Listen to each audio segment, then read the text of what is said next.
Buenos días a todos los que estáis en la sala del webinar. Son las 12 de la mañana, 27 de marzo. Tenemos a José Manuel Martínez. Os pediría, por favor, que vía el chat, pues eso, me digáis si se escucha bien y eso. Seguimos con... Sí, parece que me están diciendo que sí y eso, pues venga, seguimos. Bueno, José Manuel Martínez, yo creo que los que estáis por aquí, supongo que lo conoceréis todos. Está confinado en León, vicesecretario del Ayuntamiento de Valladolid. Yo creo que una de las personas que mejor controlan la contratación pública en la práctica.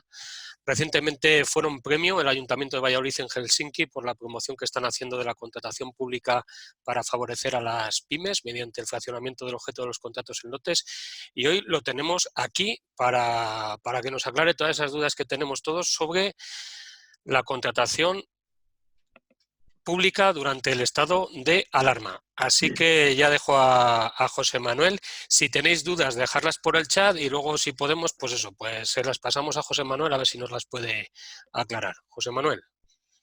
Hola, buenos días a todos. No sé cuántos estáis por ahí y desde qué parte del mundo me oís. Muchas gracias, Guillermo. Estamos aquí para intentar entre todos. Está llena, José Manuel, la sala. Pero ¿cuánto es la sala? Porque las salas virtuales no sé cuánta cabida tienen. Estamos 5. No, que estamos... Hay 100 personas esperando. Venga.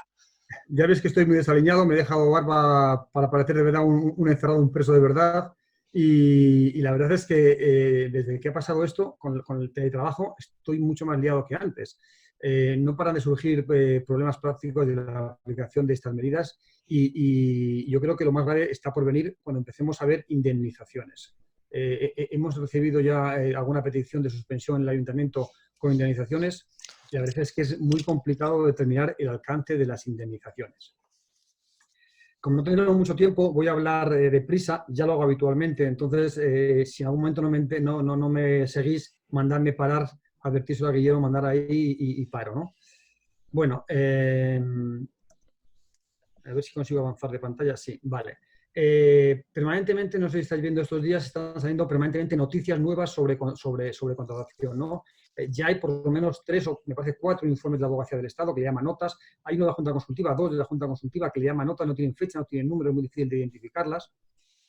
También ha habido otro de protección de datos. Es decir, hay mucha normativa.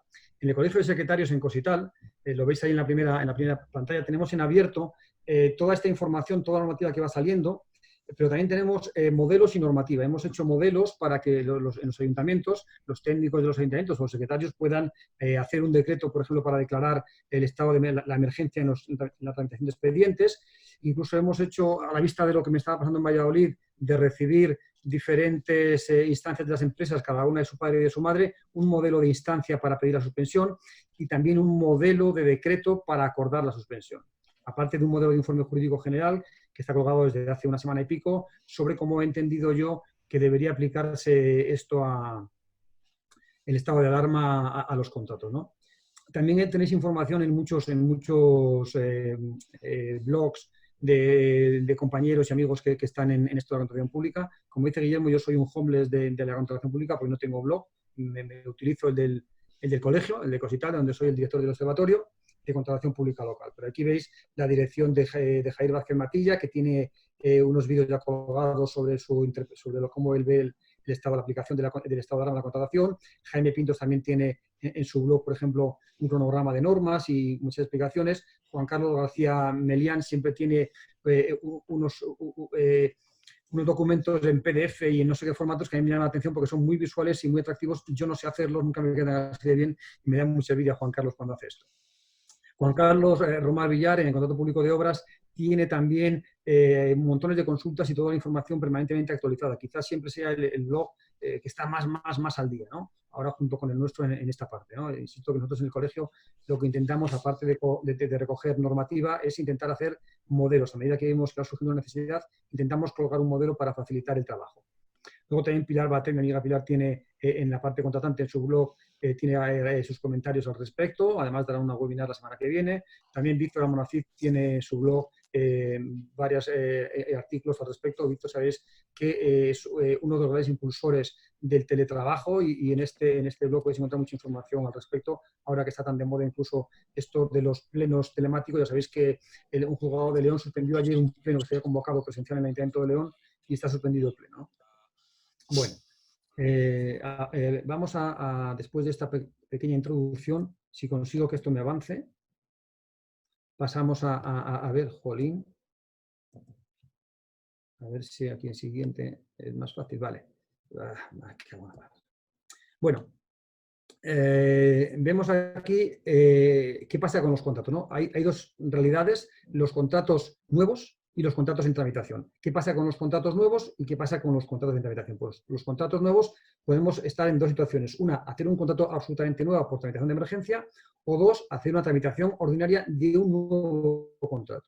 Si tenemos un contrato en tramitación, ese contrato podemos acordar la suspensión del procedimiento, ¿de acuerdo? O darla por suspendida, de acuerdo con el Real Decreto 463, continuar el procedimiento cuando el contratista lo consienta en algunos casos concretos, continuarla incluso sin consentimiento del contratista, o aplicar el 152 de la Ley de Contratos y renunciar a los contratos. Y en los contratos en ejecución veremos todas estas situaciones que se recogen en el Real Decreto 8/2020. La continuidad debe ser la regla general. Hay contratos a los que no se le aplica el Real Decreto, en dos tipos de contratos a los que no se le aplican. Se pueden modificar los contratos, hay suspensión de contratos y ampliación de plazos y suspensión de contratos no del Real Decreto, sino de la Ley de Contratos. Porque entiendo que no todos los contratos están afectados por el Real Decreto. Vamos a intentar ver un poco esto. Bueno, en los nuevos contratos tenemos esto, los contratos, la tramitación de emergencia. El Real Decreto 7/2020 prevé esta tramitación de emergencia, pero para la Administración del Estado, no para el resto de administraciones. Y la tramitación ordinaria no se contempla en el Real Decreto, que parece que parte de la suspensión de todos los procedimientos. Veremos cómo esto no es así, no se suspenden todos los procedimientos. Y en cuanto a los contratos en tramitación, pues lo que decía antes, suspensión de expedientes, posibilidad de continuar aquellos contratos cuya adjudicación sea necesaria de acuerdo con las necesidades de la situación actual. Aquellos otros que no siendo estrictamente necesarios, el contratista consiente a continuar con ellos, y luego la renuncia a la celebración de contratos. Esto es en ejecución, que lo veremos después. Empezamos con los nuevos contratos. Tramitación de emergencia. En la tramitación de emergencia, Guillermo, no sé si puedes ir variando a la gente que estoy viendo, porque siempre veo a los mismos para ver toda la gente que estamos aquí. Seguramente saludaré a alguna gente más. Estoy viendo siempre a los mismos y me tapa un poco la pantalla, por cierto. Pero bueno. En la tramitación de emergencia os decía que el Real Decreto Ley contempla la tramitación de emergencia para los contratos de la Administración General del Estado. ¿Entendemos que esto se puede aplicar al resto de administraciones? Yo creo que sí, porque en el artículo 120 de la Ley de Contratos contempla esta situación que encajaría ahí para tramitar contratos de emergencia.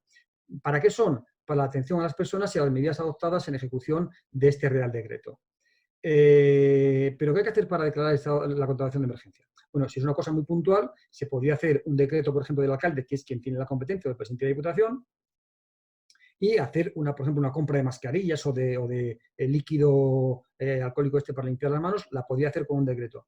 Pero si pensamos que la situación va a hacer falta hacer más contratos, imaginaos que tenemos un contrato de seguridad que hay que ampliar, determinados contratos de comedores escolares para niños o de teleasistencia o de cualquier otro tipo de contratos de ese tipo, lo que habría que hacer es un decreto declarando la emergencia. Declarando la emergencia para una relación de contratos que se recogen ahí. Se puede utilizar la misma relación de contratos que aparecen en el Decreto Ley 7/2020. Y una vez que hemos declarado la emergencia de esos contratos, a partir de ahí ya cada servicio puede hacer una contratación imputando a ese decreto. Para ello simplemente tendría que hacer el encargo correspondiente, los fondos se llevarían a justificar y no es necesario constituir garantía. Ojo que el contrato de emergencia, de acuerdo con el 120, solo se puede utilizar para aquellas prestaciones que sean estrictamente determinantes para cubrir la necesidad de emergencia, no para trabajos complementarios. Es decir, yo no puedo decir, bueno, voy a comprar mascarillas para la Brigada Municipal de Obras, pero ya de paso voy a aprovechar para comprar por este procedimiento un poco de herramienta que me hacía falta. Porque para que salgan a trabajar necesitan falta herramienta. No. La emergencia es para aquello que es derivado de la situación de emergencia. Y luego tenemos la posibilidad de hacer tramitación ordinaria de contratos. Se pueden o no hacer nuevos contratos. El otro día en el observatorio del Colegio de Secretarios nos hacía una pregunta a una compañera de un ayuntamiento en el que se planteaba que iniciar un nuevo contrato porque había conseguido una subvención y tenía que justificarla. Eso pasa mucho con fondos europeos que tengamos concedidos y tengamos que hacer contratos. ¿Se pueden hacer nuevos contratos? Podría parecer que desde el Real Decreto no es posible hacer nuevos contratos, pero en la plataforma del Estado contempla expresamente, se recoge ahí en una pestaña, un enlace a un informe de la Dirección General de Patrimonio, que es de quien depende de la plataforma, en el que dice que la plataforma está a su disposición para la publicación de nuevos anuncios, invitaciones, apertura, valoración de ofertas y cualquier otro servicio de los que esta plataforma. Es decir, la plataforma sigue operativa no solo para que suspendamos procedimientos, sino también para nuevos contratos. Por lo tanto, yo creo que se puede motivar la tramitación de nuevos contratos. Otra cosa es lo que le pase a esos contratos. Otra cosa es que consigamos que haya ofertas, que las empresas del sector estén trabajando todas y tengamos ofertas, que podamos hacer las mesas, pero sobre todo lo que va a ser más difícil es que podamos adjudicar el contrato. Porque si tenemos recursos, la mayoría de los tribunales han acordado suspender sus procedimientos, con lo cual no habría posibilidad de atender los recursos. Bueno, esto por lo que respecta a los contratos, nuevos contratos. ¿Qué pasa con los contratos en tramitación? Pues tenemos en la regla general la suspensión de plazos y tenemos 4 escenarios diferentes. La suspensión de expediente de contratación es la regla general. Hay un informe de la IGAI, bueno, hay una nota de la Junta Consultiva del 23 de marzo. Digo que pongo esta fecha porque es la fecha en la que la he recibido, pero no he visto que tenga fecha ni número. La Junta Consultiva indica que esta regla general tiene 4 excepciones. Yo no he visto tantas, pero bueno, dice que hay 4 excepciones. El informe de la IGAI dice que hay un error en la redacción de la adicional tercera del Real Decreto que declara el estado de alarma, del 463, porque confunde término y plazo y confunde suspensión e interrupción. Lo explica muy bien este breve informe de la Abogacía del Estado. Dice que lo que hay es una suspensión de plazo, es decir, no del término final, sino del tiempo en el que se puede hacer el trámite, y esa suspensión de plazo no es una interrupción, es una suspensión, de tal manera que cuando se levante el estado de alarma se reanudaría y no se reiniciarían los plazos. Hago una matización, salvo que nosotros digamos lo contrario. Yo creo que es posible que nosotros reiniciemos los plazos advirtiendo en la plataforma. Si yo tengo un contrato para el que hay que presentar ofertas, estábamos en plazo de presentar ofertas, se ha decidido suspender la presentación de ofertas y quedaban, por ejemplo, 10 días para presentar ofertas. Cuando termine el estado de alarma, puedo continuar la tramitación en esos 10 días o puedo hacer otra cosa. Puedo haber suspendido y retirado los pliegos e iniciar de nuevo el procedimiento. ¿Para qué? Para que todas las empresas tengan más tiempo para presentar ofertas y, por lo tanto, nosotros tener mejores ofertas. ¿Qué tendríamos que hacer en ese caso? Ahora, como dice la plataforma en su página web, retirar los pliegos para que nadie pueda presentar ofertas, y cuando continuemos la tramitación, lo que tendríamos es que hacer un nuevo anuncio diciendo que se inicia de nuevo el plazo, que aquellas empresas que ya hubieran presentado su oferta la pueden retirar o mantener, pero dar de nuevo el plazo completo para tener mejores ofertas. El Real Decreto contempla la posibilidad de continuar la tramitación de aquellos expedientes en los que se pueda evitar perjuicios graves a los derechos e intereses de los interesados, presentando su conformidad. Es decir, yo tengo un contrato que estaba ya pendiente de formalización, puedo, si el contratista está dispuesto a ello, continuar. Siempre y cuando no sea un contrato que esté vinculado al hecho justificativo de estado de alarma, porque en ese caso el contrato lo podemos continuar directamente sin que el contratista preste su consentimiento. Es decir, hay 2 escenarios diferentes. Si tengo un contrato en el que no es imprescindible o no viene derivado del estado de alarma, sino que es un contrato anterior que estuviese ya en una fase adelantada, para continuar, cuando ya tengo seleccionado al adjudicatario, para continuar con la adjudicación, con la formalización, con la presentación de documentación, él tiene que presentar su consentimiento. Y si no, entraríamos en la regla de suspensión de plazos. Aquí sí que él, si está en el plazo para presentar la documentación para ser adjudicatario y le quedaban 5 días, pues al reanudar tendría otros 5 días, no le daremos de nuevo los 10 días, ¿vale?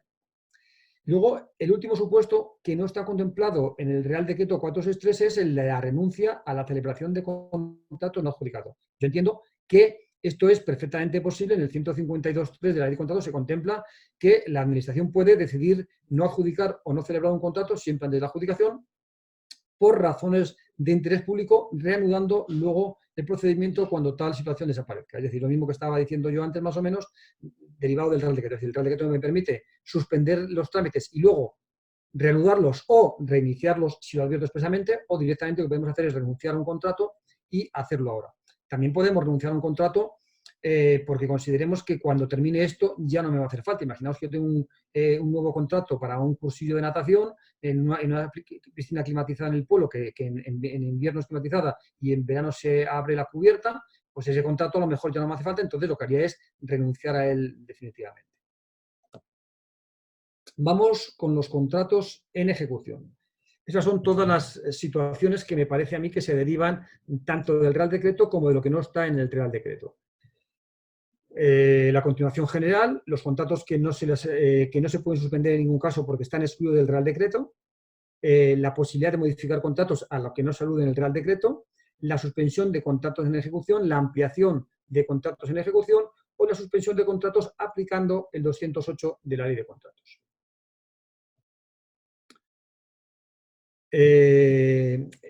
Bueno, vamos, este sería el esquema de todo el procedimiento con los supuestos que hay en la suspensión y en la ampliación de plazos afectando a los diferentes tipos de contratos. La continuación de los contratos en ejecución tiene que ser la regla general, salvo que sea imposible continuar la prestación, ¿vale?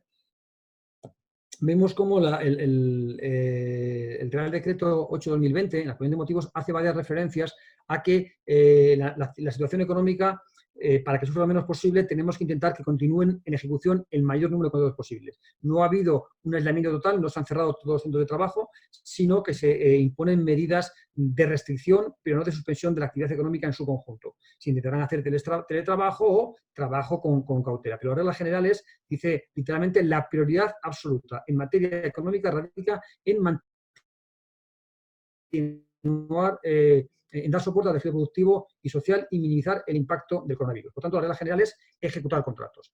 Por eso, solo se pueden suspender aquellos que resulte imposible objetivamente, no que me parezca mejor, ¿vale? Luego, el Real Decreto hay unos contratos que dice que en ningún caso se les aplicaría. Entiendo que eso quiere decir que en ningún caso se pueden suspender.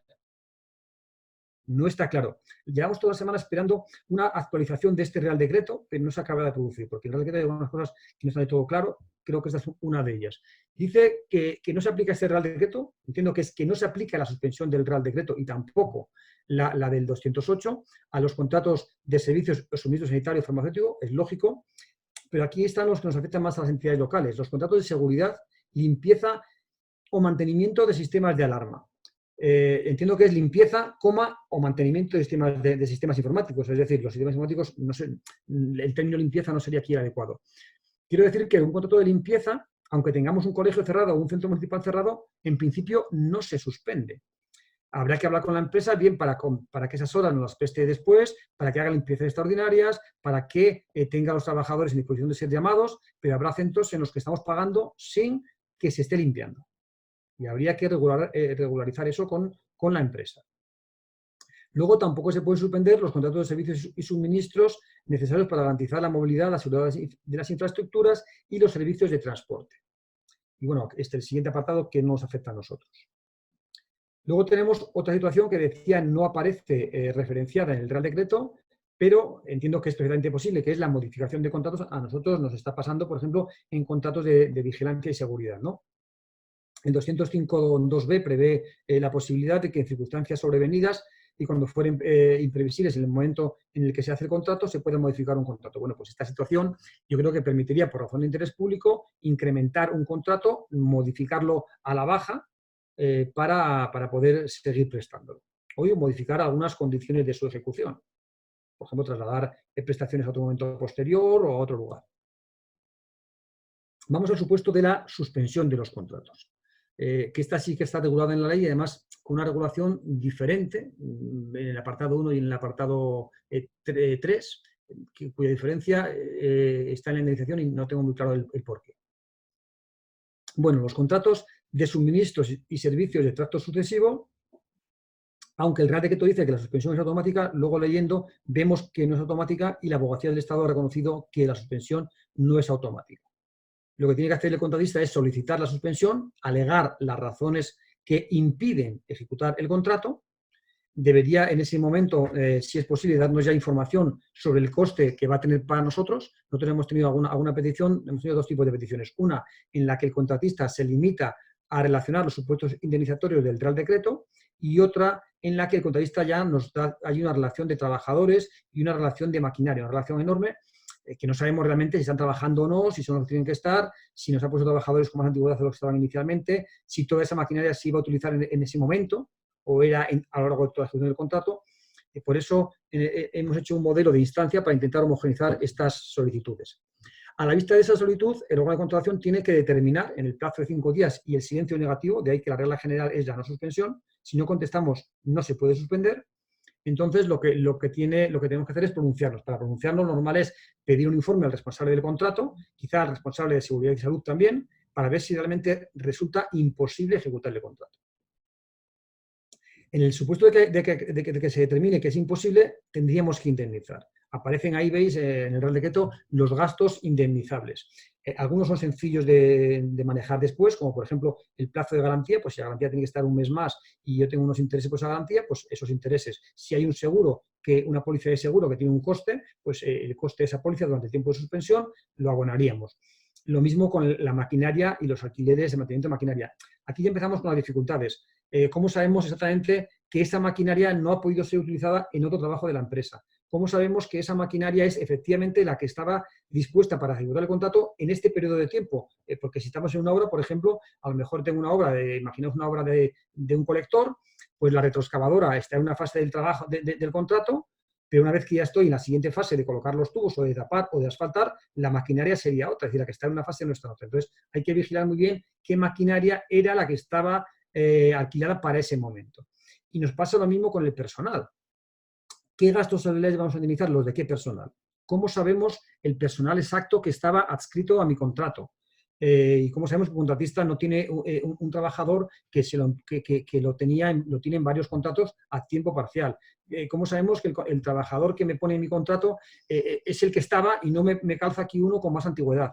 Más grave es cómo justificamos la parte proporcional de trabajadores de la estructura general de la empresa, la parte de gastos generales que se aplicaría aquí. Es decir, la aplicación de esto es complicada, me parece a mí.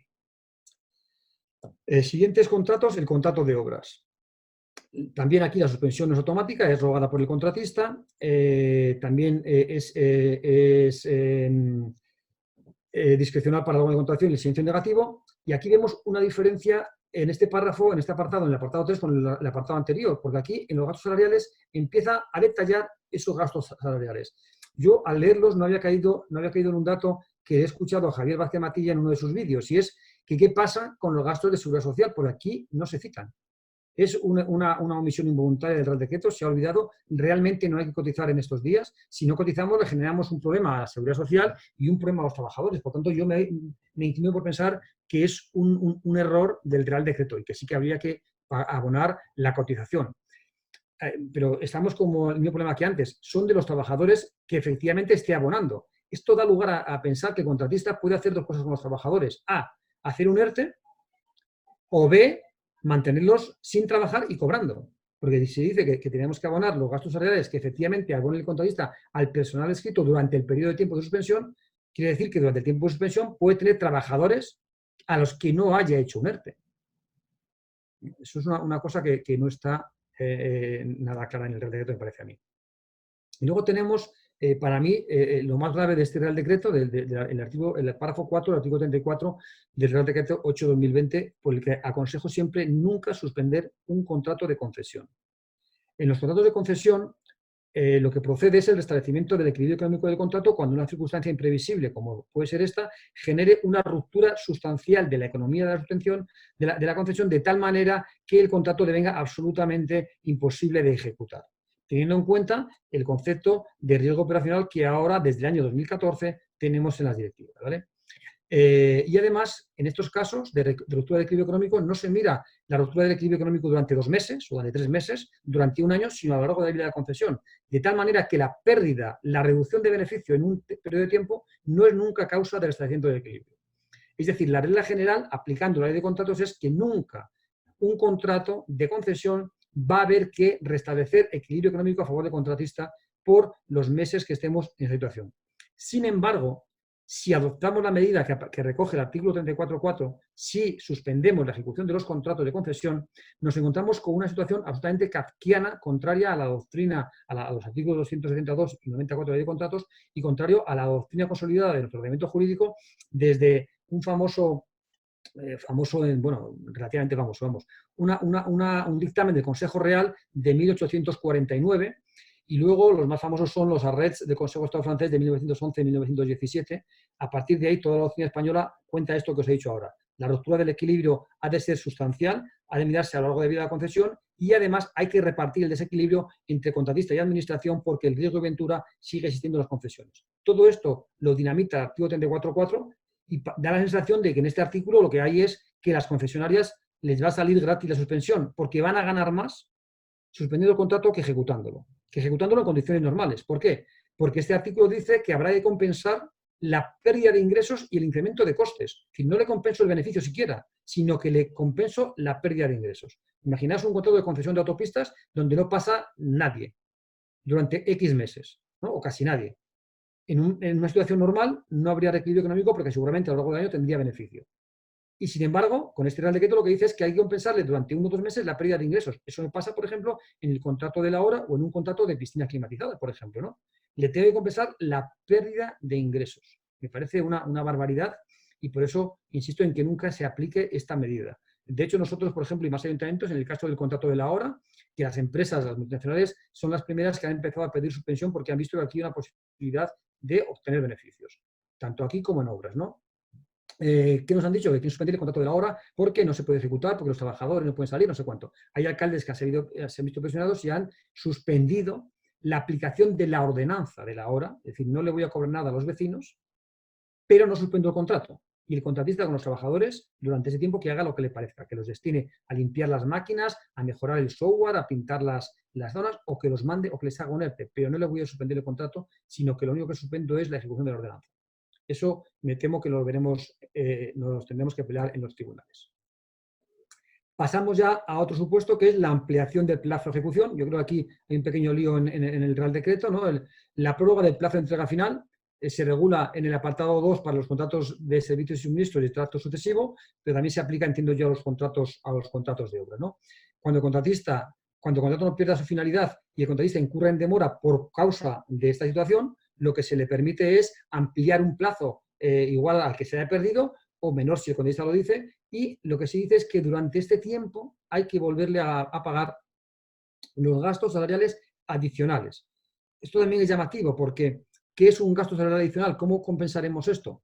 Pues en principio, si el contratista ha mantenido durante este tiempo a los trabajadores cobrando, se suspende el contrato por 1 mes y se reanuda cuando termine ese mes, se amplía el plazo de ejecución, mejor dicho, habría que pagarle 1 mes adicional de contrato, ¿vale? Si despide a los trabajadores o les hace un ERTE, pues habría que compensar solo los gastos adicionales.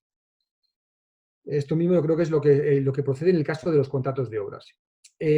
Aquí introduce la Abogacía del Estado, en este informe de 19 de marzo, una novedad en el artículo 110, en el artículo 29. En el apartado 8 del artículo 29 de la Ley de Contratos dice que los contratos de obras nunca son objeto de prórroga. La Abogacía del Estado dice que esta situación excepcional sí que se aplicaría el contrato de prórroga, dice, a los contratos de servicios y de suministro y prestación sucesiva. Yo entiendo que por la misma argumentación que utiliza la Abogacía del Estado se aplicaría al contrato de obras. ¿Qué argumentación utiliza la Abogacía del Estado? Pues dice que el Real Decreto tiene el mismo rango legal que la Ley de Contratos, es una ley posterior y excepcional, y puesto que no excepciona esta prórroga a los contratos menores, y dado que hay contratos menores que pueden estar en esta situación, entiende que es aplicable esta situación, este supuesto de ampliación de plazo en los contratos menores.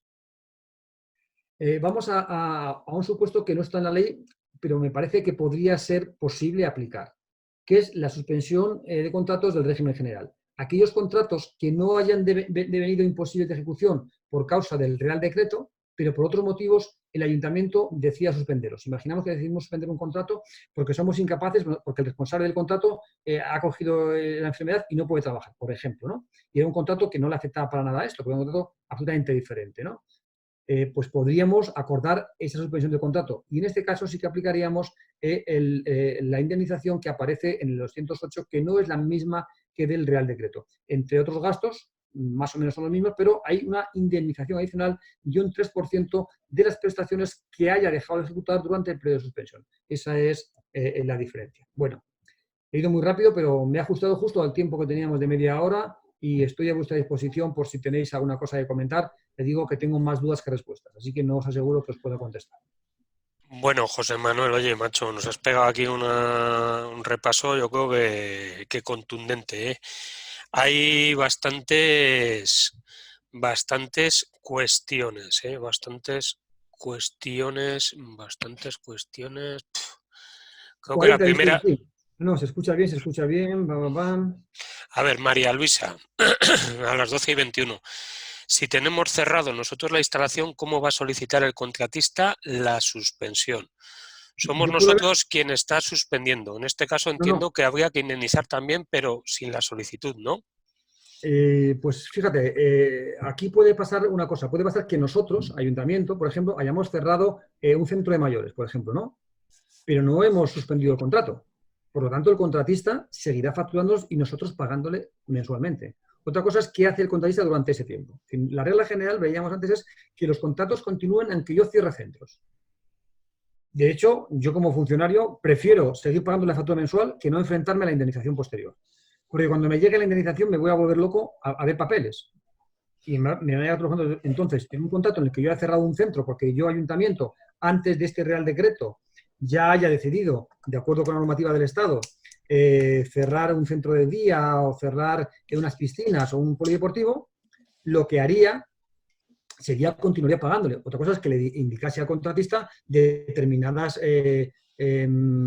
instrucciones para seguir ejecutando el contrato, ¿no? Pues le podría decir que siga haciendo determinados trabajos en el centro, por ejemplo, los de vigilancia, determinadas limpiezas, determinado mantenimiento, o, si es posible, que las horas que no ejecute, determinadas horas, yo se las pueda pedir en otro momento posterior. Pero creo que es mejor no suspender. Y la suspensión del Real Decreto no es automática y nosotros hemos podido decidir cerrar un centro, pero si no hemos adoptado una decisión concreta de suspender un contrato, el contrato no es suspendido, los contratos no se suspenden por sí solos, creo Vale, yo. dice aquí Josep C. que en el caso de los contratos de limpieza de colegios que han quedado cerrados, hay suspensión. Era lo mismo que he explicado, no hay suspensión. Es más, si os fijáis, el Real Decreto dice que a los de limpieza no se le aplica. Si los contratos de limpieza siguen trabajando. Dice Ainara, nuestras oficinas están cerradas por lo que hemos ejecutado la suspensión del servicio de vigilancia. No hemos considerado que entre en la excepción del servicio de seguridad. Es una interpretación, pero digo, te vas a encontrar con una suspensión, con una indemnización que veremos si es más problemática que continuar con la ejecución. Nosotros en seguridad no hemos suspendido ningún contrato porque de hecho se han ampliado porque nos han pedido más vigilantes, por ejemplo, en el centro para personas sin hogar, por ejemplo, ¿no? Y en algún otro edificio tenemos que ampliar también el control de accesos de ciudadanos. Si se decide suspender el contrato antes del Real Decreto, hay que tener en cuenta que el Real Decreto tiene efectos desde el día desde el día 18, creo que era, desde el día del 463. Por lo tanto, si ese Real Decreto tiene efectos ex ante, pues lo que habría que hacer es retrotraer la situación y decir, no está suspendido el contrato y por lo menos la facturación de lo que va de periodo de tiempo habría que pagarla. Yo creo que habría que acordar un acuerdo expreso de suspensión. Y la pregunta aquí, Juan, es Coda por las concesiones de maniales de los bares. El Real Decreto suele hacer referencia a la concesión de obras y la concesión de servicios. A las concesiones de maniales, como regla general, no se le aplica el principio de mantenimiento del equilibrio económico. Es verdad que hay muchas sentencias que lo aplican, pero aplicando una regla de derecho civil, el principio rebus sic stantibus. Pero en estos contratos, el contratista cierra el bar porque tiene un orden para hacerlo. Las órdenes de cierre es una disposición de carácter general. Las disposiciones de carácter general, en principio, no son indemnizables. Y, en todo caso, las concesiones de maniales, que se podría compensar el equilibrio económico por la cláusula rebus sic stantibus, es decir, mientras las circunstancias sigan siendo las mismas, se analiza esa situación a lo largo de la vida de la concesión y el hecho de que durante X meses el contratista no tenga beneficio, incluso tenga pérdidas, no le da derecho a reequilibrio económico si a lo largo de la vida de la concesión sigue siendo viable. Vale, el señor Povedano que anda por aquí quiere saber que la indemnización, ¿cuándo? Si es al terminar el estado de alarma o durante el estado Mira, de alarma. si os fijáis en el decreto en el informe que tenemos colgado en el Colegio de Secretarios y en el modelo de decreto, hemos contemplado esa situación. no sabemos cuánto tiempo va a durar esto. Lo que sí sabemos es que tenemos una orden en este Real Decreto de intentar que la economía se pare lo menos posible. Si nosotros no indemnizamos al contratista hasta dentro de, vamos a ser generosos, un mes y medio, pues estará perdiendo liquidez. Lo que se puede hacer es acordar la indemnización el día 30 del mes de marzo y luego mensualmente. Confiemos en que esto no se alargue mucho más, pero si se alargase, imaginemos, hasta el 1 de junio, por ejemplo, ¿no? Pues habría que, yo creo que es perfectamente posible indemnizar el 31 de marzo, el 30 de abril y el 31 de mayo. Nosotros lo hemos contemplado así pensando en eso, pensando en dos cosas. Por un lado, en que demos liquidez a las empresas y por otro lado, en no encontrarnos nosotros el día que termine esto con un aluvión, no con un aluvión, pero a lo mejor con una docena de reclamaciones de indemnización que analizar en ese momento. Me parece sensata ese argumento, José Manuel. Dice Margarita que si habría que incluir en los gastos, en los costes salariales que hay que indemnizar, las indemnizaciones que se hayan abonado por los empresarios, por los trabajadores despedidos. Pues es cuestionable, porque el Real Decreto no hace referencia a eso y la idea es no despedir trabajadores, sino hacer un ERTE. Entonces, claro, si una empresa despide trabajadores, con el 208 sí que se indemnizaría, pero con el Real Decreto, hablo de memoria, que creo recordar que no aparecen nada más que gastos salariales, no otro tipo de gastos. Dice gastos salariales salariales, que sí. hubiera abonado el contratista. Hmm. Por lo tanto, si el contratista ha hecho otras cosas, pues en principio no. Vale, Ángeles dice, ¿los gastos de alquileres solo de la maquinaria o también de los locales de la No, empresa? maquinaria, instalaciones y equipos. Instalaciones son también los locales. Venga, otra vez el señor Poverano. ¿Es compatible la suspensión y el ERTE? Sí. Lo que pasa es que si la empresa hace un ERTE, es lo que os decía antes, parece que no tendríamos que compensar gastos salariales, porque lo que dice, repito otra vez, el apartado 34.1 primero son gastos salariales que efectivamente hubiera abonado el contratista. Es decir, si no abona porque ha hecho un ERTE, no hay gastos salariales que indemnizar. Y lo mismo pasa en el apartado tercero. Dice gastos salariales que efectivamente abone el contratista. Vale, dice aquí, dice, ¿y en el caso de trabajadores adscritos a varios contratos? Pues ahí es lo que os decía antes, que esto nos va a dar muchos problemas de indemnización, de control de la indemnización. Si están adscritos a varios contratos, tendremos un número de horas concretas para nuestro contrato. El problema es saber, insisto, cuántos trabajadores, qué trabajadores, porque claro, si yo tengo un trabajador que tiene mucha antigüedad, te lo cazo en el contrato para que me indemnices, en vez de otro que tenga menos antigüedad, por ejemplo, ¿no? Hay que vigilar mucho. ¿Qué tenemos que pedir? Pues tendremos que pedir en su momento, no sé si los TC1 o TC2, ver la comunicación a la autoridad laboral de la apertura del centro de trabajo, qué trabajadores están ahí. Va a ser complicado, por eso si podemos suspender los contratos nos va a dar menos trabajo pagar la factura mensual que analizar el alcance de las indemnizaciones. Mira, aquí uno plantea una cuestión así, dice, ¿se puede compensar en un contrato de limpieza de colegios? Dice que en vez de lugar de pagar la indemnización del 208, compensarle con una prórroga por mutuo acuerdo. Dice, yo creo que en los contratos de limpieza de colegios debemos suspender más indemnización del 208. Es que el problema de la limpieza de los colegios es que no se pueden suspender. El Real Decreto especialmente dice que no se pueden suspender. Entonces, si no se pueden suspender, deberemos pagar la factura mensual. Y en cuanto a compensar con una prórroga, el Real Decreto y el 208 de la Ley de Contratos, la compensación es siempre económica, no habla de otro tipo de compensación. La prórroga tiene que estar prevista. Si no está prevista, no se puede acordar. Dice aquí Sagrario, las escuelas infantiles en explotación de gestión indirecta a través de concesión, cofinanciadas por usuarios y un ayuntamiento, se aplica el 34.4, ¿requiere suspensión? Lo que decía antes, ¿requeriría suspensión? Se podría suspender por el 34. Yo no lo suspendería por esa vía. Vale, le voy a hacer a José Manuel las Porque tres últimas. tiene ese problema de la indemnización. Tengo que indemnizarle por la merma de ingresos. Por los ingresos que he dejado de obtener, más los gastos en los que incurra. No tengo que indemnizarle ni siquiera por el margen operacional, por el beneficio que hubiera obtenido. Venga, voy a hacerte las últimas, José Manuel, porque Si acaso se hace una suspensión, ya digo que yo lo vería mejor no suspender y si acaso, bien manteniendo el equilibrio económico, sí corresponde compensarles. Es cierto que la compensación puede ser en ampliación de plazo, ¿eh? En el artículo, en el Real Decreto, habla también de compensación por ampliación de plazo, que es lo mismo que aparece en el 274 y en el 294 de la Ley de Contratos. Vale, dice aquí Ainara, dice, un poder adjudicador que no es administración pública y necesitan contratar un seguro de ciberseguridad. ¿Pueden utilizar la contratación de emergencia? Si la ciberseguridad tiene que ver con esta situación, sí, si no, sería un dato ordinario. Vale. A ver, Cristina. Hay que ir al 120 de la Ley de Contratos. Tiene que haber una situación objetiva que haga que haya una emergencia en la contratación. A ver, en el caso de una residencia universitaria en la que se tiene un contrato vigente de servicio de comedor en el que aún quedan residentes en el edificio y se presta el servicio, ¿qué pasaría si dentro de, por ejemplo, 15 días se van todos y no hace falta prestar ese servicio? Suspendemos el contrato. El órgano de contratación como PANAP debe hacerse cargo de indemnizar al contratista según lo establecido en el artículo 34.1 del Real Decreto 8 del 2020.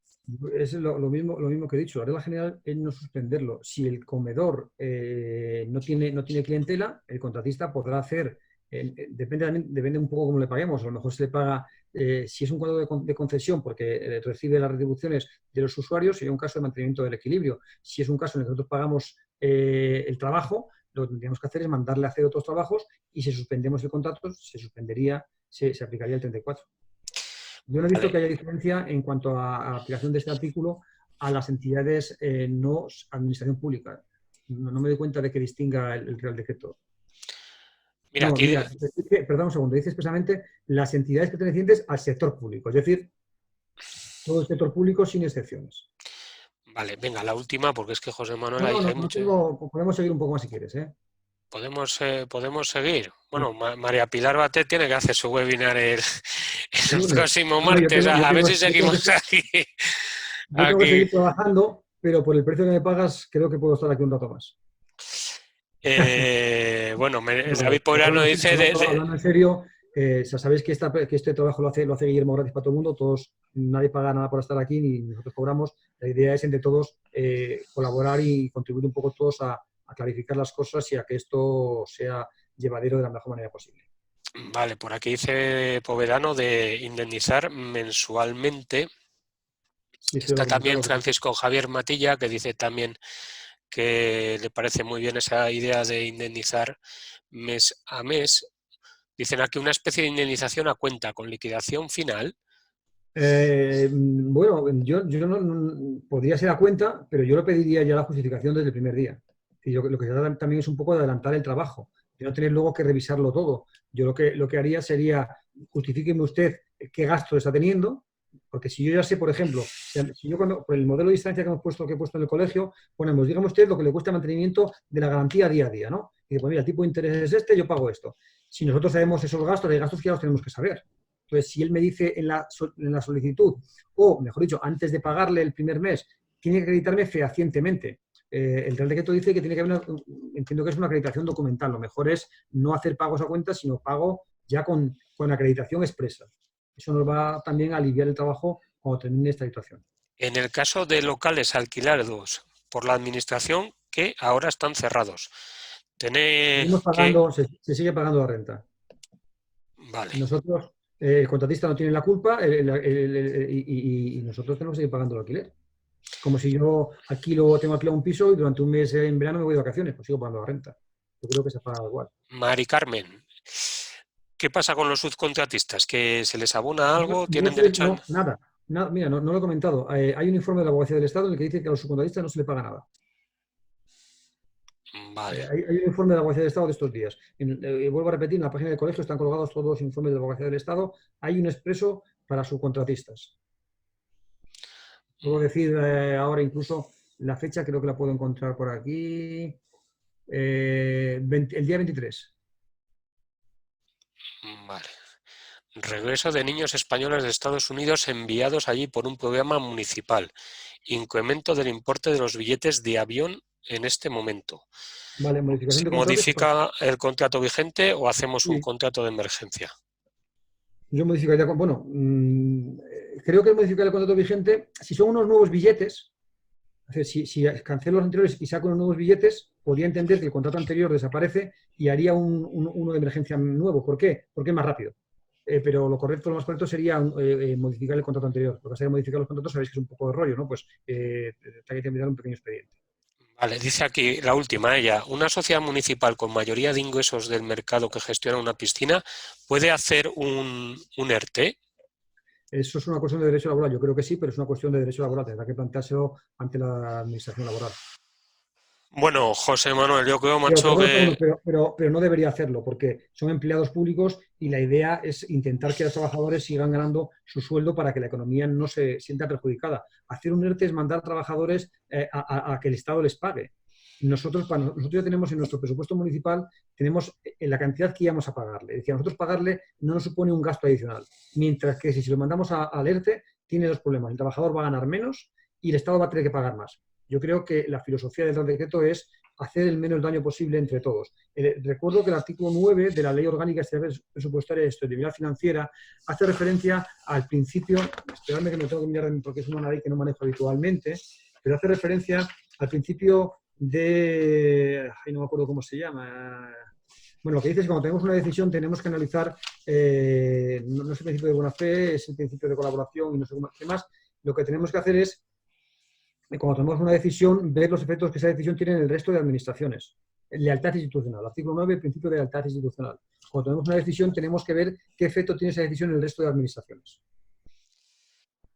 Bueno, José Manuel, pues eso, que como siempre, macho, eres contundente y Me bueno... tenéis que perdonar, me tenéis que perdonar en eso. Es verdad que hablo de manera muy vehemente, intento dar seguridad. Pero todo esto es Un opinable. tío de León Todo es habla, opinable. Todo es opinable. habla con contundencia. Oye, pues nada, joder, agradecerte muchísimo, pues eso, que hayas estado aquí, que hayas compartido todos estos conocimientos y eso, porque yo creo que vamos, que es necesario. El lío que hay es morrocotudo. A mí me recuerda casi como lo que estábamos con los contratos menores hace un par de años y ahora estamos con este otro lío. Y bueno, nada más. Hay muchos mensajes por ahí del personal agradeciéndote todos, pues eso, que hayas compartido todos estos conocimientos. No sé si tendrás querrás compartir la presentación que has hecho o Eh, algún documento. Os decía que todo esto, hay un artículo publicado en el Consultor con doctrina, nota de pie de página y demás, pero todo esto está en un informe modelo que está colgado en el colegio y este pequeño PowerPoint lo voy a colgar también. Como está en abierto, Vale, es muy pues fácil acceder al eso ya me colegio. encargo yo de enlazarlo y nada. Mira, voy a ver si puedo volver a la primera diapositiva.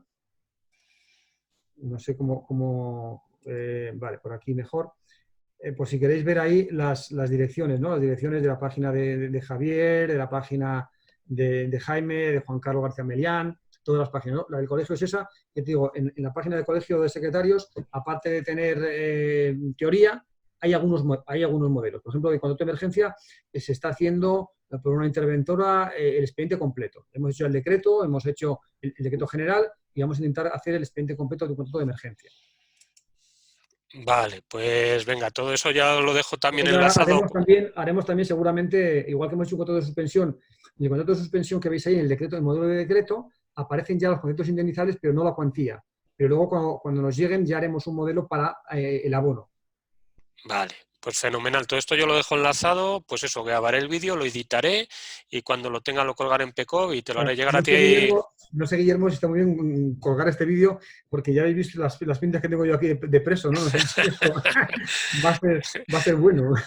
Pues los que van los últimos en el webinar no te quiero contar cómo van a salir. Dará miedo verlos. Bueno, lo dicho, José Manuel, muchísimas gracias por participar en esta iniciativa y nada, agradecer a los demás que hayáis estado. Y eso, la siguiente que va a desfilar es Pilar Batet, que también pues esa es otro libro abierto, ¿vale? Así que nada, venga, cuidaros todos en casa y a portarse bien, a cuidar de las parejas, de los hijos, de los perros y de los mayores, que están muy delicados. Y acordaos que hoy es Desconecto. viernes, el viernes es un día de fiesta, así que a celebrarlo por todo lo alto que es viernes. Empieza el fin de semana y habrá que sacar las cervezas que hayan ido todavía.